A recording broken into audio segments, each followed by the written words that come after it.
Hello everyone, my name is Ryan Cam and welcome to my review for Ad Astra. This movie was directed by James Gray and it stars Brad Pitt, Liv Tyler, Donald Sutherland, and Tommy Lee Jones. It tells the story of Roy McBride, played by Pitt, an astronaut who is sent on a classified assignment to the far side of Neptune to investigate the Lima Project, which was run by his father Clarence McBride, played by Tommy Lee Jones.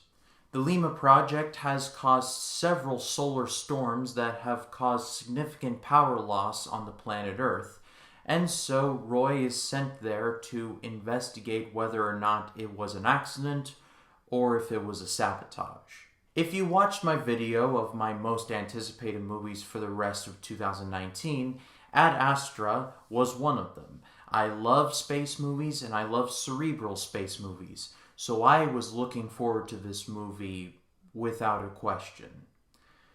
But if I had to have a list of movies that disappointed me the most of 2019, this one would definitely be on there.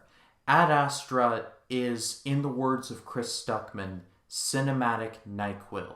It's 2 hours and 2 minutes of just Brad Pitt monologuing to himself and just pretty space pictures. That's about it.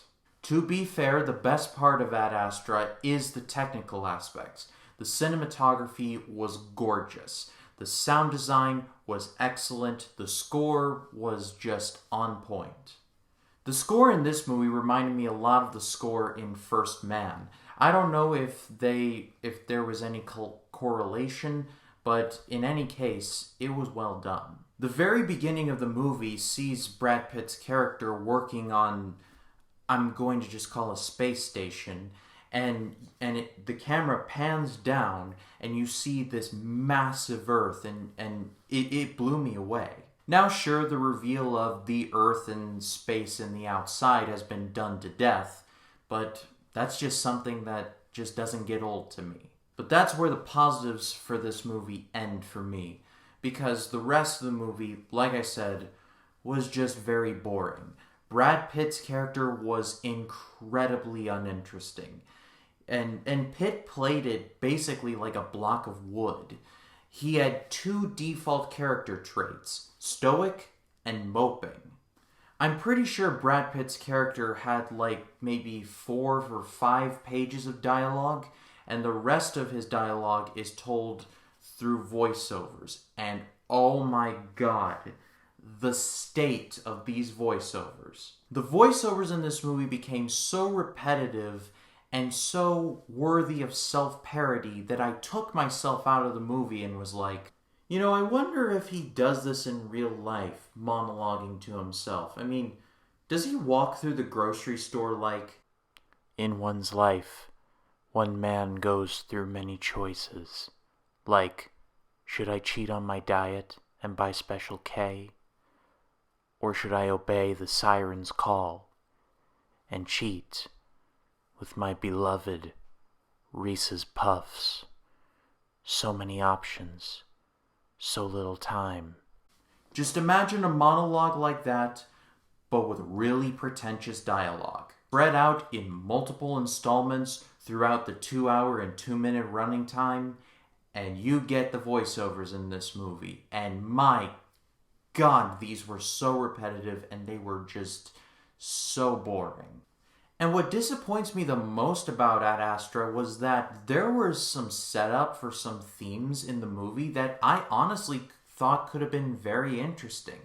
Without giving a ton away, basically, when Pitt's character arrives at the moon, they arrive on the moon. It's in the trailer. They basically run into moon pirates. People that shoot up the moon base and try to steal money and all that. That could have been so cool to take a look at.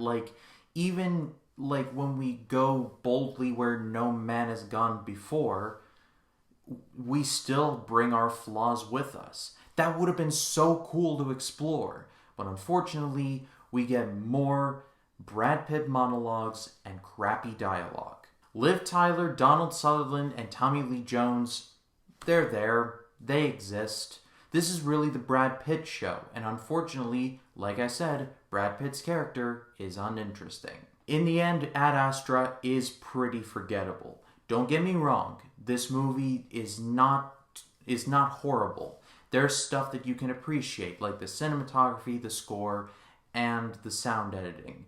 But the rest of the movie was just one big pile of nah.